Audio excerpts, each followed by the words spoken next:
Hello, PDHP parents and community. It's Carrie Ann Fitzgerald from the Program for the Development of Human Potential. Today, we're continuing to take a look at drug trends and how and when to speak to your kids about them. So, our latest topic will be marijuana. And, many of us maybe grew up understanding different things about marijuana, but this is not the same marijuana, and I'll tell you why. First of all, we're talking about it as a gateway drug, so that didn't change. That was always fact. But what we have now is synthetics on the market, and I'll get into that a little bit. We also see marijuana becoming a business and an industry. We talk about legalization in different forms. And it is a product, just to piggyback on yesterday's piece, it is a product that can be vaped. We also see edibles on the market as well. So let's take a look a little bit. Let's delve into this topic. Again, one of the difficult topics in parenting. So we see that marijuana use has superseded tobacco use. Along with alcohol and tobacco, marijuana is considered a gateway drug. So we have synthetics or analogs like K2, or spice, or incense, or potpourri. They're kind of known by those names. They're all cannabis analogs that are used as a cheaper high than full-bodied marijuana, and we have experimenters and curious users such as teenagers, preteens who are naive users, and they may take it.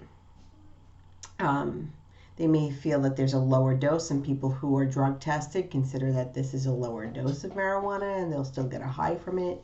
But THC, which is the intoxicant there, is manipulated to reach certain outcomes, and it creates a very potent strand in many cases, which can be toxic. We can see toxicity leading to kidney damage, to stroke, and in certain variances, overdose.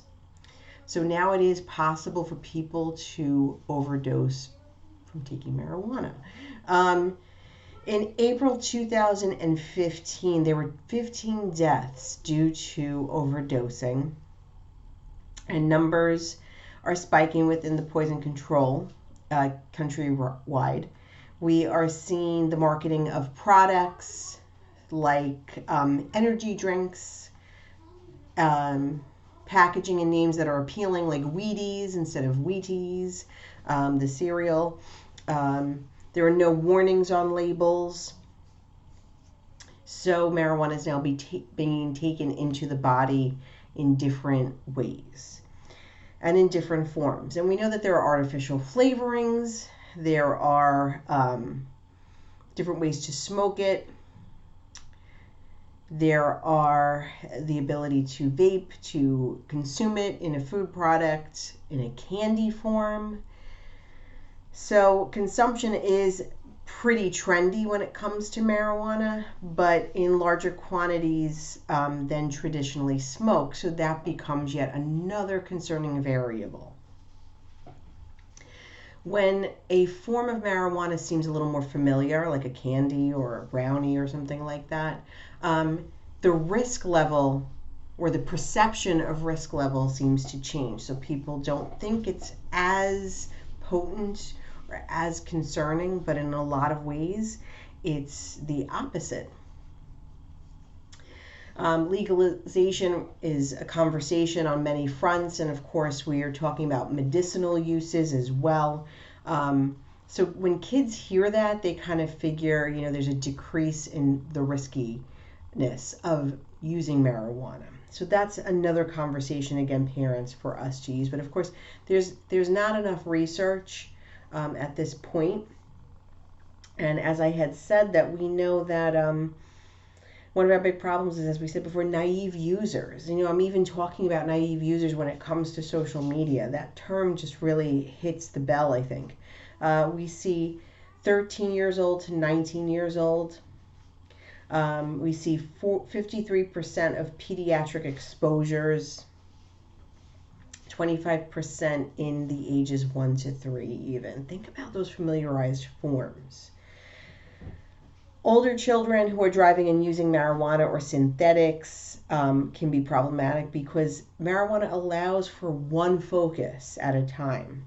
So, for example, when you're driving, think about all the different things that your brain is doing. You're watching a mirror, you're listening for sound, you're listening to music, you knowing when to move your body. So that focus becomes really problematic.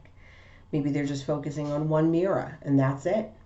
9% of those who experiment with marijuana become addicted adolescents, use 2 to 4 more times likely to become dependent than adult counterparts. And the trend is that withdrawal becomes pain that has been numbed by this product, whether it's a physical pain or an emotional or mental pain. A lot of the tendency is to self-medicate with a product like marijuana. So relapse, of course, becomes a pattern. We also know that lung health is compromised. We know that the functional connectivity of our brains can be negatively affected. There's an increase in other mental health disorder, and coping outlets of marijuana as the coping is used to mask a problem that can't be defined. So a lot going on when it comes to the use of marijuana. So of course, for you as parents, have the conversation with your kids. It could be a simple thing. You know, we put up earlier today on Facebook the Monitoring the Future infographic. So even just the conversation of, hey, what do you know about? Or what have you heard about? Or what do you think about when you see this graph? I know a lot of times this age group really enjoys that idea of statistic and data and fact, and taking a look at that. They're also very altruistic. So even that conversation of how it's harmful is another conversation that you can have that can be a deterrent. A lot of times we shy away from these difficult topics, parents, but when we face them head on, we're giving our kids that space to talk to us, to get their information from us, to hear what we feel, and to come to us with those questions and comments about these things. So I encourage you to continue your conversation. And next week, I know that the schools are going to have their last day before holiday break. Next week, we will be in PDs, professional developments for PDHP. So I will put out on Tuesday and Wednesday a little bit more information going on different trends that we see when it comes to substances that we may not have even considered.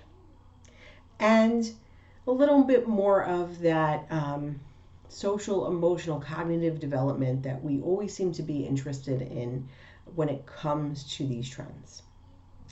Have a great day. Take care of yourselves, and I'll see you soon.